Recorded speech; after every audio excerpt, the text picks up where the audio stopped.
So welcome back. Glad to see you managed to click the button next to it. Well, the button next to that, we haven't figured what's going to happen. Peter, my God. Sorry. Penny. Anyway, that was a bit of a medical problem, and the Panthers are now 6-0. Where'd the other pen go, Pete? In my... Jesus. So, we're going to take the opportunity now. We have the winner of Tuesday night's game with us. So The Tim, second of the series. second of the series, second in points. Yeah. It's a lot of seconds. It is. Maybe it'll be second next week. I'm hoping so. I quite enjoyed the money. Stuff that, I'd prefer first. Nah. You can be second all day long. Second to me, baby. So how did it feel winning, Tim? Talk me through it. What happened? What was different? Oh, sorry, I'll let you talk now. What happened was I got a big stack. Ari gave me all his money, and then I had the big stack on our table for probably the majority of the game. Yeah, well, when I sat down, because obviously I got busted before the final table, and I sat down next year, you had, I don't know, 800, 900 chips, and that was coming into the final 9, so that was fairly impressive. Yeah, so I had a fair few chips, so I was just basically being a bully boy for the rest of the tournament.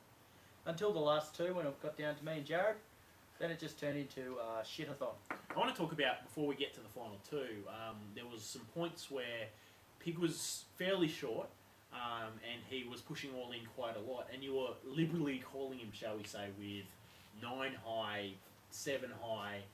I mean, honestly, with all those hands, you lost 4 in a row, and that's unlucky no matter what you say. I mean, because you're probably 30-70 or 40-60 to win those hands, and you lost 4 in a row.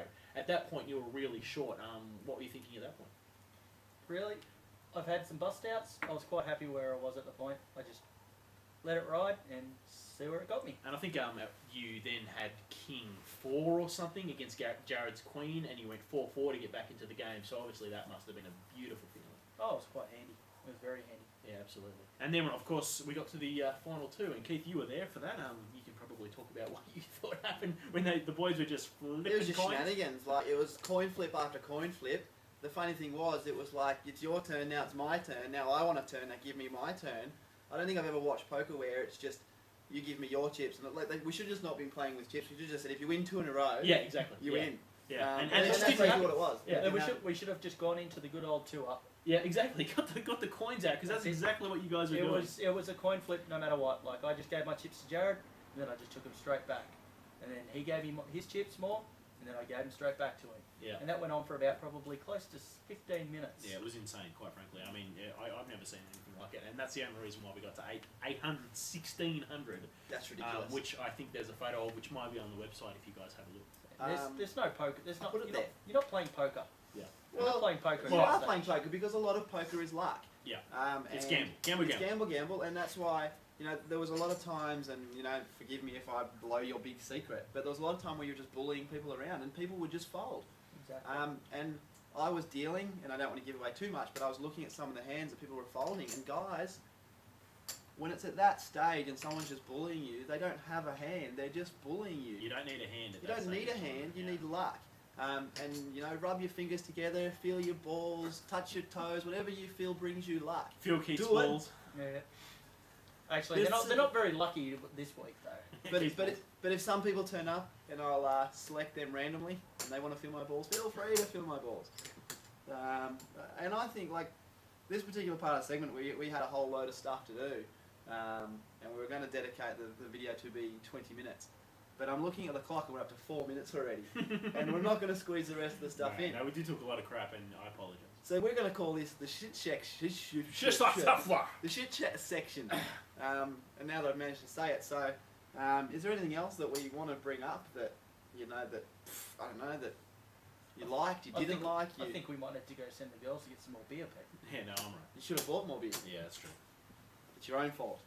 And just in general, I think it was a really good night. Yep. A few things happened. I guess the biggest problem is we're trying to crack down a little bit on. Is that Reese Weather? No.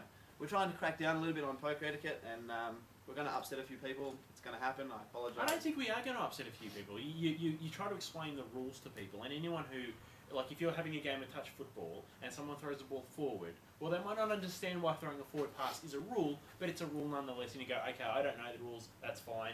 Thanks for informing me about it. I do appreciate you trying to help me out. good way of approaching the situation. Anywho, I apologise if I've offended anyone. It's certainly not my intention. I enjoy the poker nights and I enjoy having people in my house. I guess all I ask is a little bit of respect back, because it's a lot of effort on my behalf. So that's my rant and rave, and I won't go any further into it. Tim, what about you? Other than winning, getting a little bit of money? My biggest gripe at the moment is just the general poker etiquette, calling out of hand, out of turn. Is there much of that though? There used to be. There is a fair few of that on our table anyway this week, Pete. Okay, fair enough. But I think, Tim, that the people who are doing it, they're the people that I really like to call out of hand, because they're the radical people. What's the word? Erratic.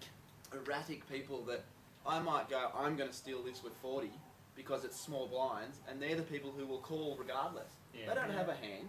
They're going There to are, call. there are advantages and disadvantages. And if you so can, it's if you 50-50. can see that this person's got heaps of chips in their hand, and you know they're a person who calls out a turn,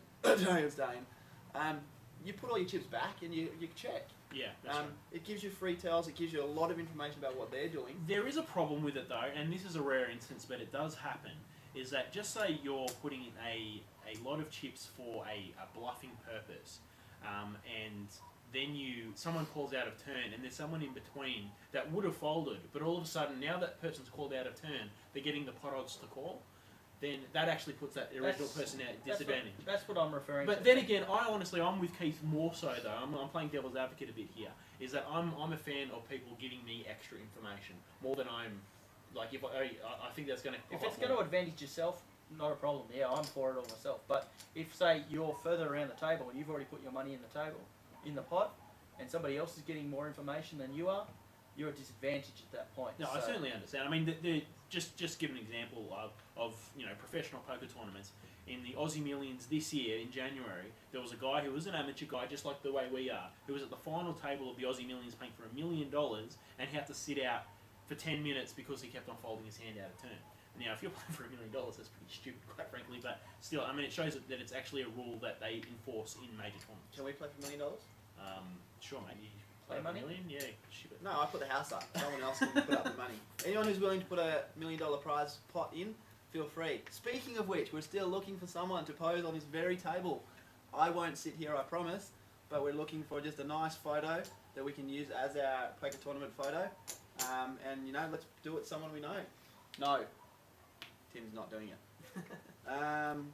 So I apologise to anyone who didn't want to see three guys ranting and raving and going on and on and on. So you mean I shaved my bikini zone for nothing? How am I supposed to speak after that? Like, you give me no option but to just go, that's just disgusting. And go on to Tim. the next topic. What are we up to? We're gonna throw to a break. I definitely think there's a bit of a break time in here. We know we said go that way and click that link. Now go that way and click that link. We'll see you soon.